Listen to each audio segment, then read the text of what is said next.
Fala galera do VHFcast, tudo bem? Hoje está em nosso último capítulo dessa segunda temporada. E nada melhor, né, do que brindar um bom café aqui com o nosso convidado que já veio aqui participar com a gente, Matheus Caetano, tá? E a gente vai discutir algumas coisas bem interessantes, né, Matheus? Ainda desse mundo do intestino que é o que essa temporada vem falando, né? Já falou sobre síndrome do intestino irritável, intolerância histamínica, câncer intestinal, né? E agora a gente quer mudar o âmbito de doença e falar um pouco também do intestino na saúde ou pro esporte também, o que é que a gente pode utilizar, né? E a nossa temática hoje seria training gut, né? E aí a pergunta é, né, que se a gente traduzir training gut é treinar o intestino. Então quando a gente fala treinar o intestino, parece meio estranho, né, pra galera. Então afinal, o intestino também malha? Bom, cara, primeiramente é um prazer novamente estar por aqui. Você é um irmão, feliz demais em participar, falar sobre exercício, né? E aí as nuances do exercício físico em si, mas especificamente falando do training gut, ou training the gut, a gente vê de algumas formas na literatura. O intestino malha, né? Exato, treinar o intestino. E se a gente puder traduzir ao pé da letra, é mais ou menos isso. Ele malha, então? Isso. Ele treina. Exato. Né? Pra galera leiga aí, o nosso intestino também treina, não é só o músculo não, tá? É treinar o trato gastrointestinal como um todo, porque a gente fala de treinar o intestino, mas também envolve treinar o estômago, né? De certa forma, a gente também acaba indiretamente treinando o intestino grosso, não só o intestino delgado, certo? Por que eu falo de intestino delgado? Porque é o lugar onde a absorção acontece, né? E quando a gente fala de treinar o intestino, acaba que está um pouco mais em alta hoje em dia, a gente fala vendo um pouco mais com frequência por causa desse hype da corrida. Exatamente. Falando do hype da corrida, né? Galera que corre, gosta de usar gel. Tu já viu algum paciente que fala assim, meu estômago não aguenta mais gel nas provas, Matheus, eu tô ficando cheio. Como foi essa história? Já teve alguma história dessa, paciente eu chegando para isso? Já diariamente, com muita frequência, inclusive nos treinos do dia a dia. Daí a importância de treinar também esse camarada, o intestino. Porque... Para evitar esses desconfortos, né? Exato. É muito comum a gente ouvir esses relatos de sintomas gastrointestinais. E treinar o intestino é literalmente isso, é você melhorar a capacidade dele para futuras condições que você vai colocar ele, que você vai impor, e a gente vai detalhar um pouco aqui, né? Mas principalmente a gente está ouvindo mais hoje por causa desse hype da corrida, por causa desse boom que está acontecendo na corrida. Que é bom, né? As pessoas Excelente. exercitando mais. A gente tem tanto hype, né, Valdir? Ainda bem que é um hype saudável, galera. Correr, treinar, fazer bem, né? Exato, é um E hype até, saudável. Tem até uns estudos com relação à de psiquiatria e farmacologia, né? Mostrando que um dos melhores tratamentos não farmacológicos são treinos ao ar livre de endurance, como corrida. É o principal que eles mais falam, né? E hoje a gente já vê muito psiquiatra indicando você treinar em ar livre, fazer corrida e tal, para poder realmente tratar ansiedade, depressão, antes de entrar na farmacoterapia mesmo, né? Então, é um hype muito bom isso, né? Quantas pessoas estão sendo tratadas até sem saber, né? E assim, a gente vai entrando em outra seara, que é a dos carboidratos. Certo? Que é o medo de todo mundo, né? Por que a gente fala sobre carboidratos? Porque não é de hoje que a gente sabe a importância dos carboidratos. No exercício físico, na saúde, no bem-estar geral. Mas também não é de hoje que a galera tem medo dos carboidratos, Exato. né? Estamos no meio do muro aqui. Em cima do muro. E aí, com esse boom, né, que não só da corrida, de um tempo para cá, que a gente vem vendo que as pessoas elas estão aumentando o interesse pelo exercício físico. Eu vejo isso no meu dia a dia, não sei se você vê também, as pessoas se interessando em performar mais. Exatamente. Nem só faz exercício. Antigamente era fazer mais exercício, agora eles querem fazer e melhorar nos treinos. Isso é muito bacana, sabe? É que esse era só estética. Não, eu quero ficar magro, mas ninguém pensava em performar. Agora a galera, não, quero performar, quero melhorar nisso. Isso é o quê? Não, o estético pode esperar, eu quero... Porque é um estímulo contínuo, cara. Porque quando a gente tem aquele objetivo só de né, entre aspas, de estética, ele não é muito durável. O que acontece? Quando a pessoa tem um objetivo de, eu quero correr uma 5 km, uma corrida de 5 km, quero correr uma corrida de 10 km, quero correr e melhorar meu recorde pessoal, isso, meu pace. isso é contínuo, isso é de longo prazo. Então não tem uma data limite, porque quando eu tenho o objetivo de vestir uma roupa, ou de me sentir melhor no espelho, ou de um casamento, ou de uma viagem que eu vou fazer, isso chega e passa. E aí depois? O que vem depois, né? Exato. Vai ter que programar uma outra viagem para permanecer, porque é muito de motivação. Eu tenho um monte de parceiro que programa várias viagens para poder... Aí é outro nível. Para ver se mantém, viu? Eu tenho vários que fazem isso. Então, quando você tem esse objetivo de exercício, de performance, de treino, é mais fácil para a gente manter, né, aquilo que precisa ser feito, uma alimentação saudável, a prática regular de exercício físico, se cuidar de maneira geral, melhorar seu sono, ter uma ingestão melhor de água. Então, o exercício físico e esse hype, esse boom de exercício, ele é positivo, né? Então vamos lá. O que é que significa na prática mesmo, tá, Matheus, para a galera entender o que é treinar o intestino? E esse treinar o que é? Só acostumar a barriga a mau volume, né, o estômago a mau volume? Ou tem alguma ciência por trás disso aí? Então explica aí para a galera de forma fácil se tem ciência ou não e como é que seria treinar esse intestino.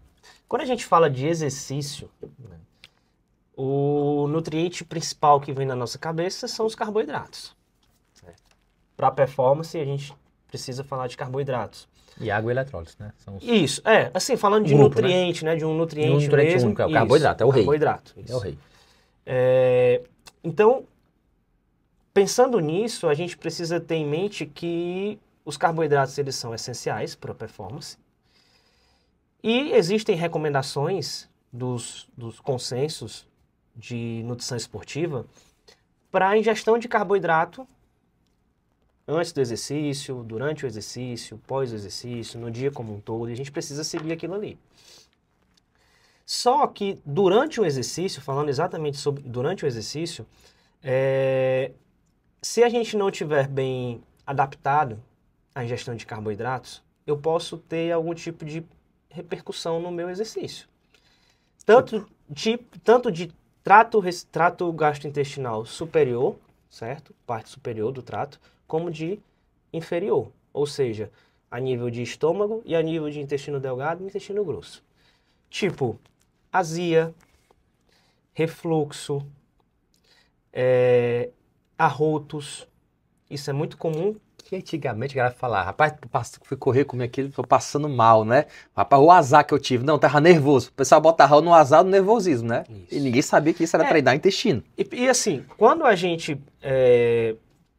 prepara o plano alimentar de alguém, a gente tem algumas coisas básicas que são refeição antes de treinar, refeição após treinar, refeições que a gente faz no dia como um todo. E aí isso a gente já é muito bem esquematizado, bem entendido já. Até para a população leiga já é bem entendido. Só que quando a gente fala de performance, de endurance, de suplementação intra-treino, a gente precisa levar em consideração outras coisas, que é exatamente a tua capacidade, a capacidade do trato gastrointestinal em receber essa suplementação. Porque para evitar esses sintomas, né, de estômago, de intestino, falando de trato gastrointestinal mais inferior, a gente pode ter formação de gases, diarreia. Já pensou? No meio de uma corrida, ter que parar, ter que quebrar porque teve diarreia. Quando você não treina esse trato gastrointestinal, quando você não treina o intestino, pode acontecer isso. Pode ser que isso aconteça. Então, treinar o intestino, basicamente, é melhorar o teu corpo para receber essa suplementação intratreino, que é essencial para a tua performance, para melhorar o teu desempenho. Então, a gente podia dizer que o intestino é tão importante quanto o músculo para quem faz exercício de endurance. Sim, considero que sim. Talvez até... Porque se você... É muito comum você praticar, treinar o exercício de endurance com mais de 1 hora, com mais de 1 hora e meia, com mais de 2 horas, 2 horas e meia. Se você vai para um pedal, são 3 horas, 4 horas. É uma corrida, que aí na corrida já tem uma outra questão, que é o impacto mecânico, o impacto da corrida. Altera o intestino também, causa microlesões, causa até sangramento às vezes, pós-longão, né? Exato. Então, tem os aspectos fisiológicos, né, que durante o exercício, por exemplo, você tem uma diminuição do fluxo sanguíneo para o trato gastrointestinal. Temperatura aqui no Ceará, né? Fica quente, dá uma hipertermia aqui. Esse clima agradabilíssimo. É bom, tá, galera? O Ceará é bom. É ótimo, claro. Excelente. Não troco não. Também não, morram de inveja pessoal do Sul. Nossas praias aqui não tem igual. Né? Então... Brincadeira, galera, gosto de vocês também. Tem essas repercussões fisiológicas. Tem essas repercussões mecânicas do impacto do exercício em si. Tem repercussões psicológicas, às vezes você não está tão bem psicologicamente para fazer um treino, isso também influencia.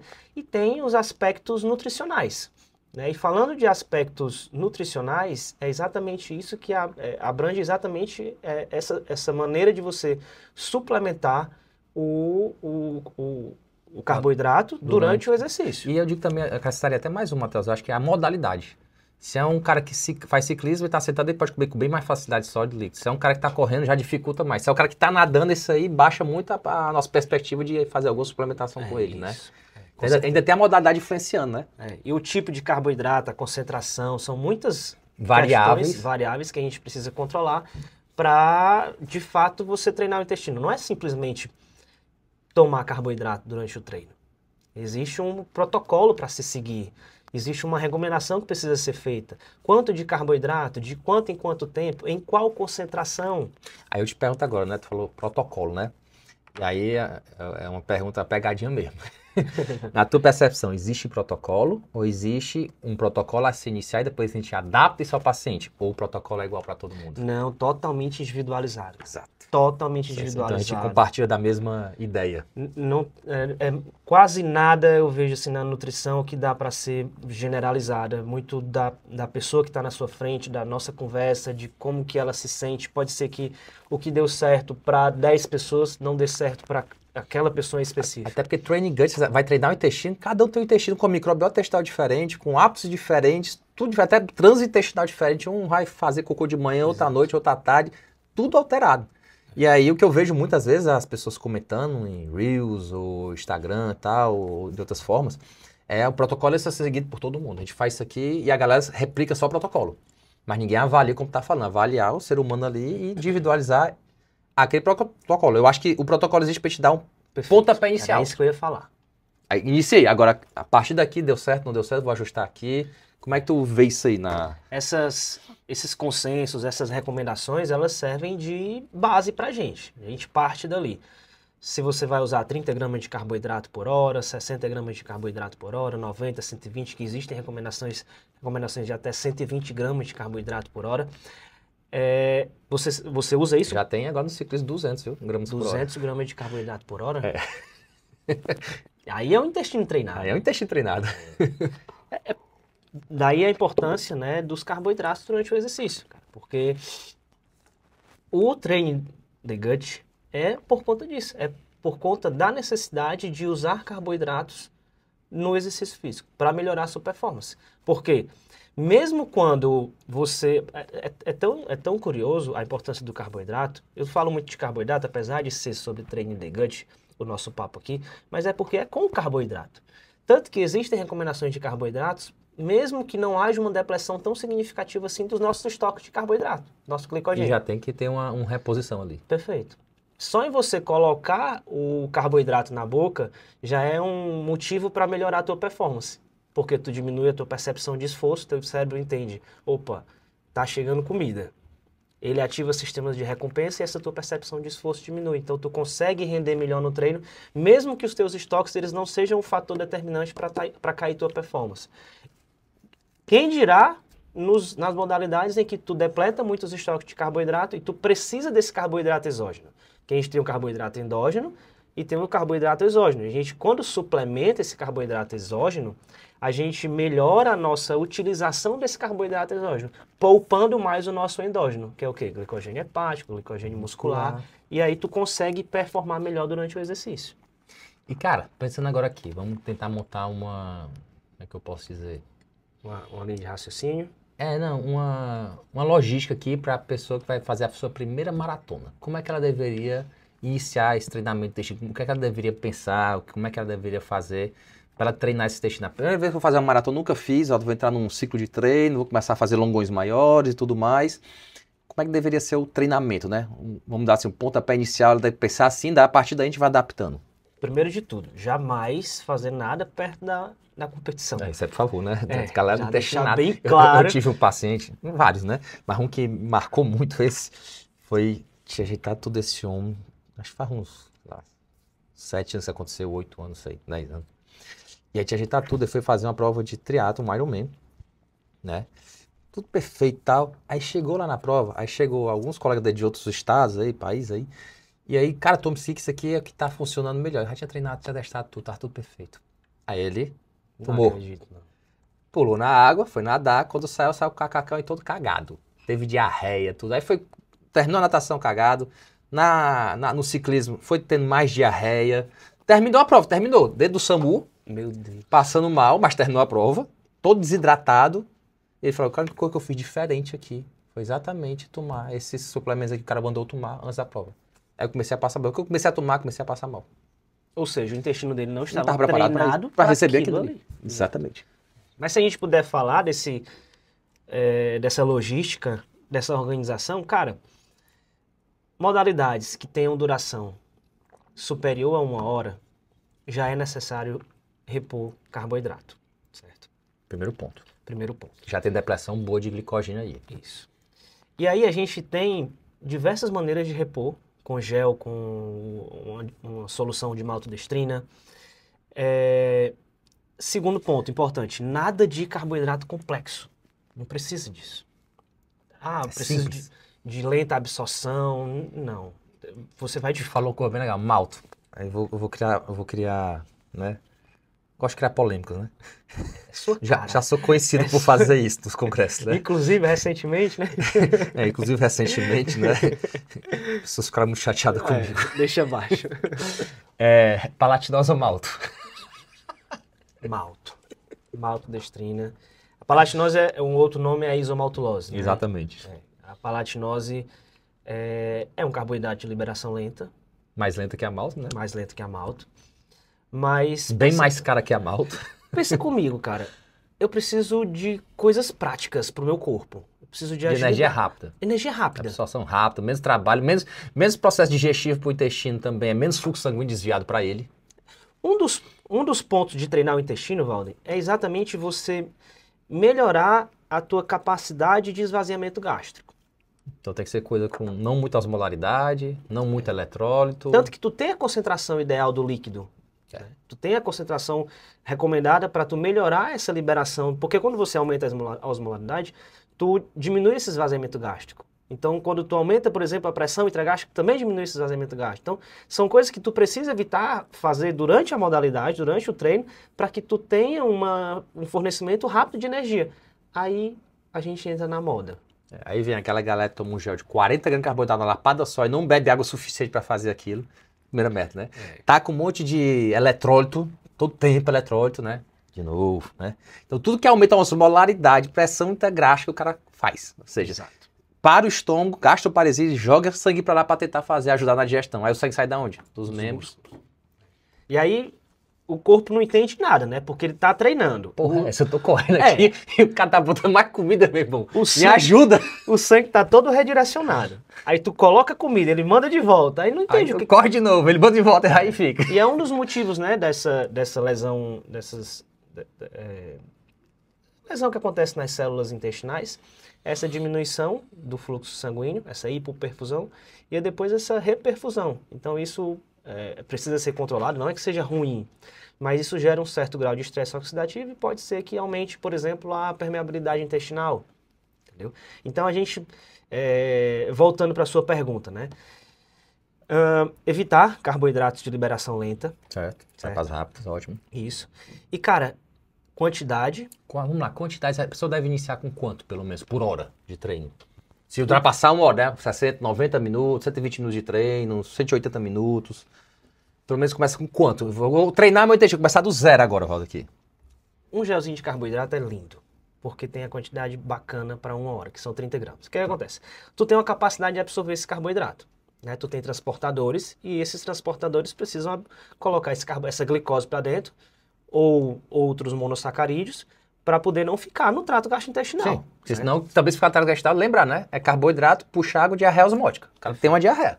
Então são muitas coisas que a gente precisa levar em conta. Né? Então, tu forneceu esse carboidrato precisa ser absorvido, ele tem os transportadores que executam isso, e aí a gente tem um limite de absorção desses monossacarídeos, desses açúcares. Certo? E aí fala limite. O limite é igual em todo mundo? Também não. Que a galera diz, só até tanto. Depois daqui, não é não. Por isso que a gente tem que testar com antecedência o cenário ideal para aquele indivíduo, para aquele paciente.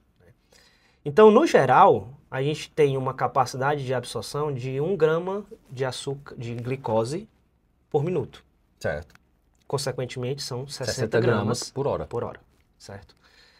Mas seria o fisiológico, assim, a grande maioria da população. O padrão. Isso. Claro que então, tu começaria, então, com 30 gramas de carboidrato por hora. Botava metade pro cara ver. Exato. Dá certo. Exato. Aí, depois de 1 semana, 2 semanas, dobra, vai pro 60, que seria o padrão fisiológico. Aí, depois daí, a gente começa a brincadeira. Exato. Aí, vem cá. Beleza, entendi. Então, vamos lá. Vamos tentar montar aqui um esquema. Então, a primeira semana, o cara vai com 30 gramas de carboidrato. Um gelzinho, 20 a 30 ali, né? Isso. A segunda semana, já vai para 40 gramas ali. Depois 60 gramas. Isso. Aí depois 90 gramas. Aí vem cá, até um certo ponto que 90 gramas aqui, vamos botar esse ponto aqui. A proporção de glicose e frutose, que isso aí também influencia. Sim. Do seu salvador, teria que ser quanto? A gente tem... Quando a gente está falando de 2 monossacarídeos, glicose e frutose. Explica a diferença e se eles são absorvidos à mesma velocidade Exato. ou não, como é que é a brincadeira? Eles têm transportadores diferentes, certo? Então eu tenho o transportador para glicose e eu tenho o transportador para frutose. A nossa capacidade de absorver glicose é um pouco maior em relação à frutose, né, por tempo. Então, a gente tem uma capacidade um pouco menor por tempo de absorção de frutose, que aí seria algo em torno de 30 gramas por hora, para ficar mais fácil, certo? Diferente da glicose, que são 60 gramas por hora. Então seria 2 para 1. Isso. Procurar GES ou montar cenário ideal. Cenário de maltodextrina frutose de 2 para 1. Eu até estava dando uma pesquisada, cara, nas formas de você suplementar carboidrato com fruta. Porque eu tenho glicose, tenho frutose, tenho sacarose e tenho outros carboidratos ali. E a gente sabe que a matriz alimentar... E essa é até uma pergunta minha. E a famosa banana com água, funciona? Tem alguns dados na literatura, só que precisa ter um pouco de cuidado. Primeiro, para o corredor é um pouco mais complicado. A banana, né? Por causa do ciclismo é mais fácil. Bota aqui no porta-treco. Exato. Bota atrás da camisa aqui. Teria que fazer uma relação bacana, porque uma banana padrão, tu tem aí uma banana de 100, 120 gramas, uma banana média para grande, tu vai ter aí algo em torno de 6 gramas de glicose para 6 gramas de frutose. Então a relação é de 1 para 1. 1 para 1. A gente precisa de uma relação de 2 para 1, de glicose para frutose. Então tu precisaria complementar com alguma fonte de glicose. E aí fica a critério do profissional e do paciente para ver a aceitação dele, se daria certo ele colocar uma banana com gel e um pouco de malto na água. Já poder... quebrando aí para poder ter os 3. Exato. Eu gosto sempre de investir nos alimentos. E aí, uma pergunta que a galera faz muito, né? Aqui no Ceará faz muito, a gente vê. Os sachezinhos de mel. Não, uso mel. Que aí o teor de frutose já é bem diferente aqui. Sim. Eu não costumo usar mel nas minhas suplementações, certo? Pelas características do mel em si, tem uma baixa atividade de água, então eu tenho um pouco de cuidado quando eu vou usar mel. Durante o treino, certo? Pós-treino... Durante a alimentação aí vai. Não, aí é de cada um. Mas durante o treino eu evito por conta dessas características do mel, certo? Mas a relação de frutose é muito maior para a relação do que para a quantidade de glicose no mel. Então, qual a maior consequência a pessoa com fazer uma suplementação intra-treino com mais frutose do que a glicose? A proporção inversa. 2 para 1, 3 para 1 de frutose para glicose. Aí tu vai ter uma quantidade considerável de carboidrato não absorvido. E aí vai dar já o quê? E aí tu pode gerar essas repercussões, esses sintomas gastrointestinais, desde no trato gastrointestinal superior, como arroto, excesso de gases, má absorção de carboidrato, diarreia, até porque as recomendações de carboidrato, elas falam que a gente precisa evitar os alimentos ricos em FODMAPs, certo? E o mel é um fator, né? O mel é riquíssimo em FODMAP. O que são FODMAPs? São carboidratos fermentáveis que a gente não tem uma absorção tão eficiente, e aí esses carboidratos, por não serem tão fermentáveis, eles vão para algum lugar. Vai acontecer alguma coisa com eles, não vai ficar lá parado. Quem que metaboliza eles? Nossas bactérias intestinais, nossa microbiota intestinal, né? Então, essa microbiota ela produz metabólitos e muitos desses metabólitos são gases. E isso gera um desconforto grande durante o evento, a competição, o treinamento. Então, eu evito realmente usar mel por conta dessas características do alimento. Então, galera aí que tá correndo, se estiver correndo e sentir um mau cheiro, seu colega tá comendo mais frutose que glicose, viu? Presta atenção aí, galera da Beira-Mar. E essa quantidade, Valdo, de 90 gramas é exatamente por isso. Porque tu usa 60 gramas de glicose, 30 gramas de frutose, tu consegue deixar mais eficiente essa absorção. Porque são transportadores diferentes. E quando ultrapassa os 90 gramas, já vi os comentários, né, vários estudos já tem mostrando, né? A gente começa a botar essa relação 1 para 1. Quando é 100, 120, 150, 200 gramas, já deixar mais 1 para 1, que provavelmente a gente já conseguiu adaptar mais o transportador de frutose. Uhum. GLS-5, né? GLS-5. E isso aí, na prática, tu tem feito? Como é que tem... Tu tem chegado com teus passes acima de 90 gramas, 100, sim. 120, 150? Sim, sim. E aí, como é que a gente tem repercutido isso? O Training the Gut também envolve isso, porque você, com uma maior quantidade de carboidrato, você força o seu corpo a produzir mais desses transportadores. SGLT1 para glicose e GLUT5 para frutose, né? Então, à medida que você aumenta esses transportadores, você consegue colocar mais desses carboidratos. Eu nunca passei de 120 gramas. Você falou dos 200 gramas de carboidrato, né? Eu também não, porque os 200 gramas tem que ser o cara da lista, top da lista, não tem esse paciente. Eu também não. Mas já cheguei a 120 gramas, fazendo 1 para 1, e o paciente não sentiu nenhum desconforto gastrointestinal, não. E até a gente falou isso agora, não tive nenhum paciente com isso, né? Que chegou a mais 120. A galera tem uma hype também, né? Que eu tenho que ficar aumentando a quantidade de carboidrato intra-treino, porque isso vai melhorar minha performance. É bem assim, Matheus, ou não? Não, exatamente por isso. Primeiro, eu tenho uma... Será que às vezes o cara tá correndo ali, não, mas eu tenho que botar, porque fulano já tá botando 120, eu ainda tô com 90 gramas aqui, eu tenho que chegar como se isso fosse melhorar a performance do cara. ainda tem isso, né? Porque a gente tem que, pelo menos eu, né? Eu vejo que a gente tem que perceber o paciente. Cara, como é que tá a tua performance? Os treinos de esforço, tudinho. Com os 90 tá dando pra manter? Uhum. Não tá dando fadiga? A gente analisar tudo isso, senão, vamos aumentar. E às vezes o cara nem utiliza aquilo. Uhum. O que vai fazer ele ter melhora no treino é o treino. Ponto. Pronto. Ótimo. Né? Você tá treinando não, meu filho. Exato. Então, a gente... Vamos botar ponto no Z aqui. A gente melhora o treino dele controlando essas outras variáveis. Promovendo uma suplementação adequada, uma hidratação adequada, uma alimentação no dia como um todo adequada, o descanso, o sono adequado. Mas... não significa dizer que se o sono é importante para ele ter um desempenho bom no treino, quanto mais ele dormir, mais ele vai evoluir. Também não significa dizer Passar o dia dormindo. Vai tirar o treino, né? Vai parar de treinar e dormir. Vou treinar, mas vou só dormir. Pronto. É o sonho, né? Ficar bem condicionado e dormindo.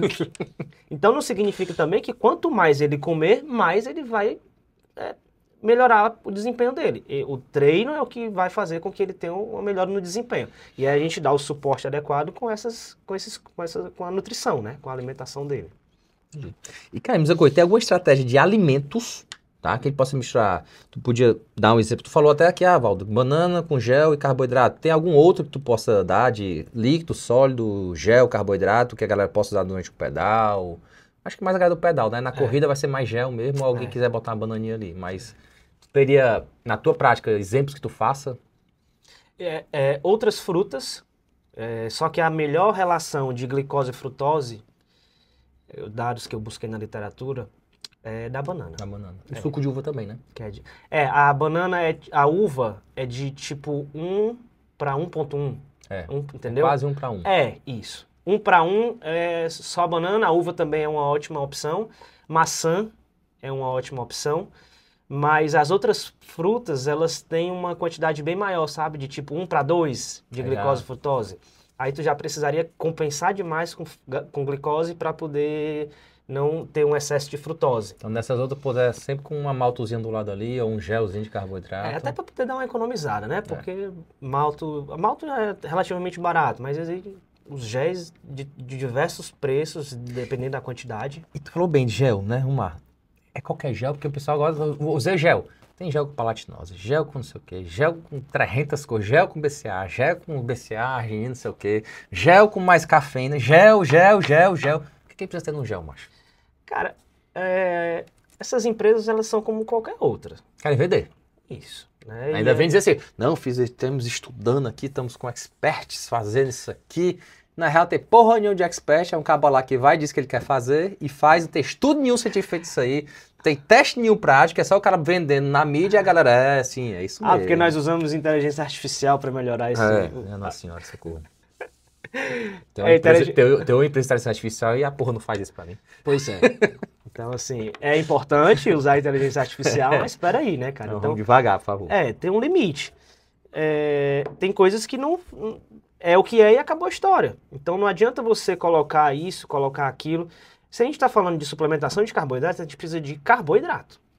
E a gente precisa de carboidratos que existam evidências na literatura e que atendam a nossa necessidade, que é de quê? De uma liberação rápida de energia. Então, vamos olhar sendo um gel que tenha malto. Isso. Malto, e glicose, sódio, frutose, sacarose. Pronto. E os eletrólitos. E aí tem de diversas quantidades. Tem de 30, de 40, de 50, de 60, de 70 gramas de carboidrato. Né?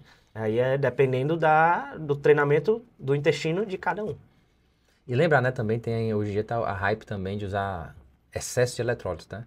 E lembrar que excesso de eletrólitos também aumenta a osmolaridade. É um dos fatores de osmolaridade, né? Ou seja, de deixar mais tempo parado o alimento ali, tá utilizando intratreino no estômago. Fala um pouquinho disso aí. Quando tu aumenta a concentração de algum conteúdo dentro do trato gastrointestinal, a gente precisa fazer o quê? Tirar água de algum canto, né? Para poder diluir. Diminuir essa concentração. Então, sai água de onde? Do nosso corpo. E aí já não é a melhor ideia. Mas, cara, é um tema curioso porque as pessoas, elas querem fórmula mágica, né? Então, toma uma cápsula de sal para... Agora nem uma cápsula, a marca que tiver mais eletrólitos. Eu já vi marca com 300 mg de potássio. Porque o cara vê potássio, a gente não perde potássio só, a perda é ínfima. Aí tu imagina o cara eletrólito intracelular. Né? Tu imagina o cara tendo hiperpotassemia no meio de uma prova. Dá uma bradicardia absurda no cara, dá o cara parar o coração, o cara adiado. As pessoas não entendem de fisiologia, cara. Não entendem de fisiologia. E as empresas que fazem isso parece que nem contratam ninguém para poder dar um feedback. Rapaz, aqui tá meio alto. Porque é bonito, né? Não, banana, potássio, cãibra, taca potássio que vai evitar cãibra. Aí a pessoa compra a ideia, acha que realmente é assim, mas não é. E aí pronto, vende a rodo. Só que não é, cara. Precisa ter uma avaliação da ingestão habitual de água. Um ponto importante que eu gosto de ser prático, Valden. Prático. Como é que tá a cor da urina? Como é que tá a perda de peso durante a modalidade? Tem sede, boca seca, tá secado. Pronto, é o prático. É o que realmente comanda o negócio. Às vezes as pessoas querem achar cabelo em ovo, mas é uma coisa tão simples. Matheus, como é que tá a tua perda de peso pré e pós-treino? Faz aí, pesa lá antes, pesa depois, vê como é que é. Pronto, precisa de água assim, assim, assado. Lógico que tem casos em que existe uma eliminação maior de sódio, aí a gente consegue, tem muitos... Relembrar, os grandes perdedores de sódio é o mínimo da população. Exato. A maioria não vai ter isso aí. Exato. A grande maioria não. Exato. E quando acontecer, a gente vai se tocar. Exato. Tem sinais e sintomas para aquilo. Sinais e sintomas. Isso é prático, cara, isso é prático. E aí é isso, controlar a cor da urina, sede. Sede é um mecanismo extremamente fino. Cara, conservado há centenas e centenas de milhares de anos pela gente, entendeu? Então não faz sentido a gente descartar esse mecanismo, entendeu? Beba água sem sentir sede, vai, bebe. Aí tu vai ter uma hiponatremia disfuncional, vai diluir teu sódio todinho, vai dar uma merda todo de novo. Então, é muito... voltamos para o básico que dá certo, o básico que funciona.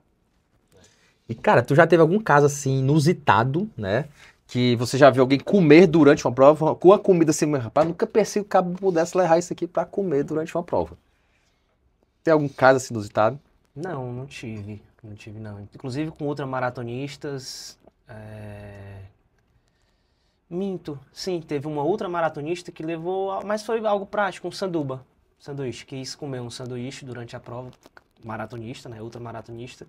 Mas não mais do que isso, um sanduíche com mel e um pouquinho de queijo. Levou pra comer. Eu já tive purê de batata.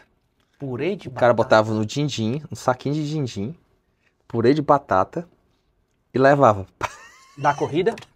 Corrida e pedal. Do triatlo. Fazia purezinho de batata e ficava chupando.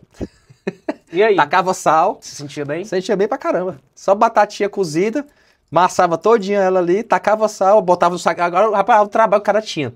Botar no saquinho de din-din, tudinho, de manhã cedo, né? Eu gostava muito de purê. Né? É, aí ia pedalar. Falei, moxa, é muita falta do que faz da vida, né? Mas o cara faz triado, tá gastando todo naquele negócio ali.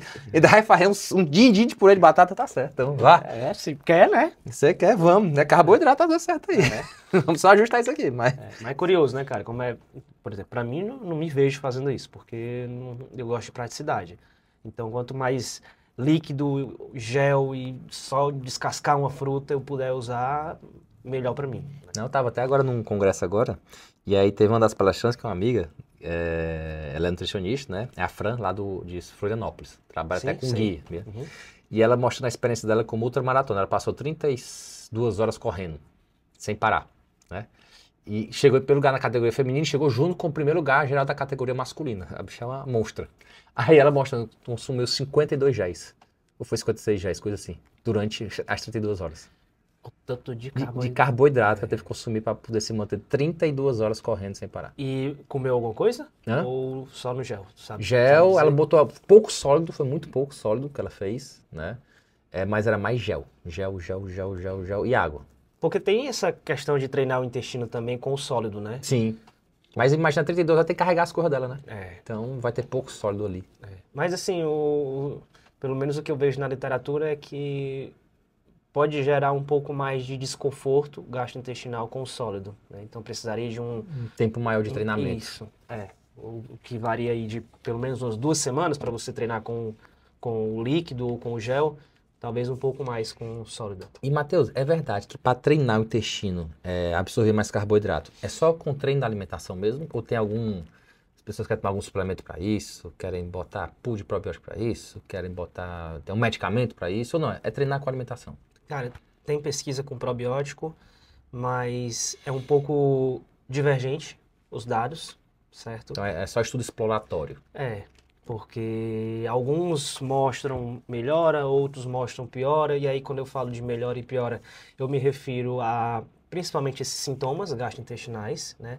E para manter a integridade intestinal. Então, quando tu gera algum tipo de estresse no intestino, tu acaba absorvendo alguns componentes desse trato gastrointestinal que esses pesquisadores eles medem, eles mensuram quanto que foi absorvido dessas estruturas, para ver qual o grau que teve de diminuição da integridade intestinal e se teve alguma melhora com a suplementação. Então, os estudos eles não são muito bem consolidados em usar os probióticos. Inclusive, alguns relatam até um aumento desses sintomas gastrointestinais, aumento de flatulência, né? Aumento desse desconforto intestinal por conta dessa maior produção de gases. Então, eu confesso que probiótico, na minha opinião, é muito pontual, né? É muito específico naquele momento e não é uma suplementação para todo mundo. Nem para a vida toda. Nem para a vida, muito menos para a vida toda. E não significa que você vai tomar o probiótico, porque tem cepas, né? Tem diferentes cepas. É como se a gente tivesse uma assinatura dessa microbiota. Então, cada pessoa tem uma microbiota e aí acaba que se você generalizar essa suplementação, pode ser o que seja bom para um, seja bom para outro. É o que a gente vê, né? E, cara, assim, na prática, a gente já viu que não... já conversou aqui que não deve testar nada novo pré-prova. Mas, assim, existe algum alimento, né, o grupo, assim, que aparentemente seja inocente, mas o cara consumir, assim, próximo à prova pode lascar ele, acabar com a prova dele, se ele não tiver treinado antes. Tem algum alimento, assim, que, porra, isso aqui tem que evitar, porque isso aqui pode dar, literalmente, merda na prova. Tem alimento, tem suplemento, né? Havia até cor de merda, ó. É a galera que testa, que treina, que testa, né, na prova, por exemplo, bicarbonato, né? Não é uma boa ideia, né? Mas, cara, o uso, por exemplo, de dietas ricas em gordura. É um fator, tá? Certo? Ótimo. Porque, pelo contrário, a gente precisa evitar dietas ricas em gordura. Pré-competição, pós das competições, né? Fibras também alimentares. Excesso de fibra, a gente sabe que da importância das fibras para a saúde gastrointestinal, mas próximo do evento não é interessante, a gente tem que tirar. Excesso de proteína, também O pessoal que tem gente quer suplementar proteína durante o treino. Já teve vários estudos tentando provar e não mostra nenhuma melhora, não é eficaz, nada. Inclusive testando carboidrato e proteína, e só proteína, carboidrato foi superior. Então, realmente evitar inventar. Não inventar a roda, né? A roda já está criada, é só usar. Cara, segue, faz o que está aí. É mais fácil, porque se já tem décadas de pesquisa mostrando que você usar o carboidrato... E não é só pesquisa, é prática também. Décadas de prática e pesquisa mostrando aquilo dali. Exato. Porque tem a pesquisa, você aplica na prática, já são décadas de história nisso mostrando que dá certo. Aí quer reinventar, usar gordura, uma dieta rica em gordura. Inclusive, já foi, né, derrubado aí que dietas, por exemplo, dietas cetogênicas vão ser melhores para performance do que dietas ricas. A gente teve o hype disso, né? O hype que não é bom. O hype não é bom, exatamente. O hype da corrida é excelente, mas um hype da dieta cetogênica não é interessante. A dieta da carne, né? Então, não. É aquele básico, 50% ali de carboidrato, talvez um pouco mais para esses atletas de endurance, 15 a 20 de proteína, 20 a 30... Não vamos dizer que gordura é só para completar, para não, ninguém se doer. Não ofender ninguém, né? 20 a 30 de lipídio e pronto, é isso. Cara, e fazer aqui uma brincadeira de mitos e verdades, certo? Com relação a esse training gut. Comer muito carboidrato antes da prova, dá dor de barriga? Mito ou verdade? E por quê? Verdade, pode dar sim. Principalmente se você não tiver esse treinamento. Por conta esse aumento na osmolaridade gastrointestinal. Então, quando você coloca um meio muito concentrado, você precisa diluir aquilo e vai sair essa diluição do seu corpo, que é a água. Então, ele puxa a água, você acaba perdendo água corporal e precisa eliminar. E aí não é a melhor maneira. Vai ser muito legal nessa eliminação. Não vai ser muito interessante, não. Né? Agora, vamos nesses mitos de verdade, vamos polemizar. Treinar em jejum ajuda a funcionar melhor o intestino? Cara... Tô te botando só em saia justa, né? Mas é legal falar disso porque ajuda para mostrar para as pessoas que não tem nada de novo, né? É o que a gente já vem falando. Treinar em jejum melhora o intestino? Eu já penso exatamente o contrário.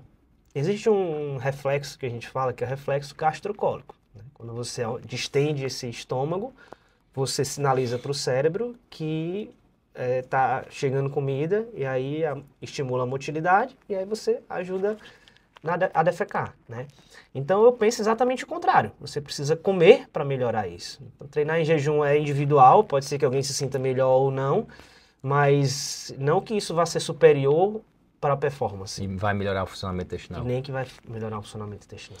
Cara, e misturar, segundo o terceiro pergunta, misturar gel e isotônico, pode dar problema se o intestino não estiver acostumado? Pode, com certeza. Inclusive esses isotônicos que a gente tem aí, cheio de aditivos, né, corantes e conservantes, não entrando nessa seara, né? Nesse contexto aí, mas pode porque tu precisa controlar o que tu está ingerindo. Às vezes vem muito carboidrato ou vem muito sódio, potássio, esses eletrólitos.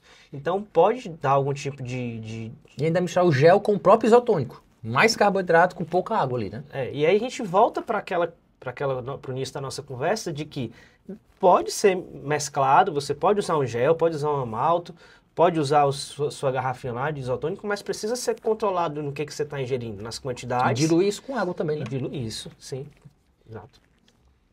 Cara, é possível então chegar a 100 gramas de carboidrato por hora sem passar mal? Na sua prática você já viu isso? Até mais. Até mais, né? Até mais, com certeza. 90, 100, 120... 160, Casa Pio, né? Essa aqui é uma propaganda que tinha antigamente aqui. 30, 60, 90. Entregou a idade agora. Papé Pio. Vamos pra Casa Pio. Fazendo o carnê lá. O carnê. Mas sim, dá pra chegar. Pensando principalmente em performance, dá pra chegar. E deve-se, né, pensar que se a minha modalidade, se o meu treino, se o que eu pratico exige isso, quanto mais próximo eu chegar disso, melhor vai ser para o meu desempenho, para a minha performance. Então, é treinar, né, cara? Porque pode ser que você precise dessa quantidade, só que você, para conseguir ingerir isso, você precisa adaptar o seu corpo. Então você precisa melhorar ele para receber essa quantidade de carboidrato. E cara, tenta dar uma mensagem inspiradora, assim, se tivesse que resumir em uma frase, para quem está nos ouvindo aqui, nosso público ouvinte, né? Tanto de profissionais de saúde como praticantes, né, do Endurance, a galera do público que quer entender mais sobre nutrição. Por que treinar o intestino pode ser o segredo, né? E de terminar uma prova de Endurance tão bem? Qual seria a mensagem que tu daria? Por que treinar o intestino seria o segredo para a gente fazer uma boa prova de Endurance? O carboidrato é o principal nutriente durante o esporte, o exercício, principalmente no Endurance. E quando você aposta nesse nutriente, nesse carboidrato, você acaba poupando as suas reservas. Você melhora a sua utilização exógena, você melhora a sua absorção. Então, o fato de você treinar, você faz com que mais carboidrato seja absorvido e mais carboidrato seja fornecido para o seu músculo que está em contração. Mas não é simplesmente fazer de qualquer maneira. É fazer de uma maneira correta e é muito difícil para a população em geral fazer isso sem ser orientada, fazer por conta própria. Seja do treinamento, seja da alimentação. Então, se você puder buscar ajuda profissional, com certeza você vai ter um desempenho melhor no exercício. Então, assistir podcast como esse aqui, né? Dei algumas dicas pra galera, né? Que aí, pegar podcasts sérios para poder fazer isso. Porque tem muita coisa sendo falada, mas que a gente, com evidência científica e prática clínica, a gente junta isso e a gente mostra que os nossos pacientes, os nossos atletas, eles conseguem ter um desempenho bacana e fazer o que se propõe a fazer, né? A gente vê, Valden, pessoas idosas, empresários, médicos, pessoas que, sei lá, vigia, que trabalham à noite e tem essa mudança no sono, pessoas conseguindo ter um desempenho bacana no treino, levar uma vida saudável, uma alimentação que seja possível de fazer e organizada, não precisa de nada mirabolante, não precisa inventar nada, a roda já está aí, não precisa reinventar ela, é de fato fazer o feijão com arroz, o básico que vai dar certo. E nessa hype, né, da corrida aqui, me fala um pouquinho o que é que tu acha dos hidrogéis. Boa. A galera da corrida, o triatlo usando muito, né, e tudo. Então, se a gente for ver o que é usado para fazer o hidrogel, ele envolve fibras, algumas variadas fibras, né, para fazer aquele gel. E aí a ideia é fazer uma liberação mais lenta desse carboidrato para que haja uma tolerância maior, certo? Só que, primeiro, para performance não tem diferença nenhuma do carboidrato padrão, certo? Segundo, muitos testes são feitos em comparação com carboidratos muito concentrados, com soluções muito concentradas. Então, se você for levar em conta que uma concentração ideal é entre 4% e 8%, você pega e compara com uma solução de 18%, a possibilidade dessa de 18% dar errado, dar merda, é maior. Então ninguém está botando o padrão ouro de avaliação, que é 4 a 8%. Exato. Né? Então comparar aqui é uma coisa. Compara com o que já dá certo. Exato. Perfeito. Então, eu acredito que é mais uma maneira estratégia, uma estratégia, né? E que a gente com certeza vai ver muito no mercado por conta desse hype da corrida e das empresas tentando fornecer produtos mais eficientes, mas até hoje, em termos de dados na literatura e prática clínica, não faz muito sentido para mim não, tá? É óbvio que se um carboidrato ele vai sendo liberado mais lentamente, ele pode repercutir, ele tem uma repercussão ruim no trato gastrointestinal menor. Pode ser que você consiga aceitar melhor aquele carboidrato. Você põe com um grupo de pessoas que funcione bem o hidrogel. E outro grupo não, porque o gel normal resolve. Exato. Só que aí a gente entra naquela questão de novo. A ideia não é fornecer rápido? Eu não preciso de um fornecimento rápido de energia? Então é meio contraditório usar algo que forneça de maneira lenta. Mesmo que tenha menor sintomas gastrointestinais, Mas, se eu treino aquele paciente para receber uma solução padrão de 4 a 8% de carboidrato, e ele se adapta bem àquilo ali, por que eu vou mudar? Eu mantenho minha maltodextrinazinha, meu gel, minha glicose, minha frutose e pronto. E, cara, e qual conselho você daria para quem tem medo de comer durante a corrida, mas ela entende que ela precisa de energia para chegar até o final? Não tem como ter desempenho sem comer. Tem que ter energia. Energia, quando a gente fala no nosso corpo, é extraída De carboidrato? de carboidrato. Depois de correr. Então, eu preciso ter esse consumo de carboidrato, esse nutriente, esse consumo de energia, porque vai gerar energia para mim, para que eu consiga continuar durante o exercício. Dependendo da intensidade do treino, o teu corpo ele quer parar. Né? O corpo ele não quer permanecer naquela intensidade. Então, fisiologicamente, o teu corpo começa a ter, por exemplo, estratégias para te fazer parar. Por exemplo, um aumento da produção de íons H+, para poder tu acidificar o meio e todo o mecanismo... De contração muscular, que no meialzinho não conseguiria se fazer as pontas cruzadas. Né? Exato. Então, tu diminui, por exemplo, a quebra da glicose, né? Então, a glicólise ela é atrapalhada nessa situação. E se tu fornece esse nutriente, tu treina teu corpo para usar mais desse carboidrato exógeno e tu consegue equilibrar mais essa tentativa do corpo de fazer você parar. Vamos lá, sem medo de comer carboidrato, viu? Então, galera, queria agradecer o Matheus, tá? Valeu, Macho, pelo mais uma vez vindo aqui, né, com um convidado e falar de um tema que tá tão em alta, né, hoje em dia, todo mundo falando, todo mundo comentando, utilizando, né? Então, valeu por esclarecer dúvidas aqui, conversar, ter esse bate-papo aqui bem tranquilo. E queria te dar também um presente nosso, né? Opa! É marca registrada nossa aqui. Presentes são sempre bem-vindos. Pode da tapioca aqui. Cara, muito obrigado pelo convite. Conte comigo sempre, você é um irmão. Falar de nutrição esportiva a gente trabalha tanto tempo com isso, né, Valden? Anos, décadas, vamos parar por aí pra gente, né, não se entregar muito, a gente trabalha tanto tempo com isso.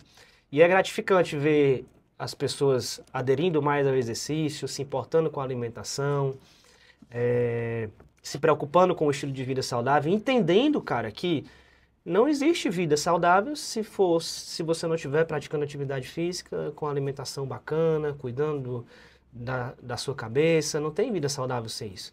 Então, a gente incentivar isso, a gente facilitar isso para as pessoas é gratificante. E isso que a gente faz aqui no podcast é exatamente isso, é falar de saúde, de como melhorar a saúde, como melhorar a sua vida como um todo e poder, de alguma forma, contribuir para a população ter uma vida mais saudável. A ideia é essa mesmo, a gente tentar de forma gratuita tá aqui, galera. Isso aqui é o que a gente tem de experiência num bate-papo bem informal aqui. Exatamente. Cara, obrigadão. Tamo junto, viu?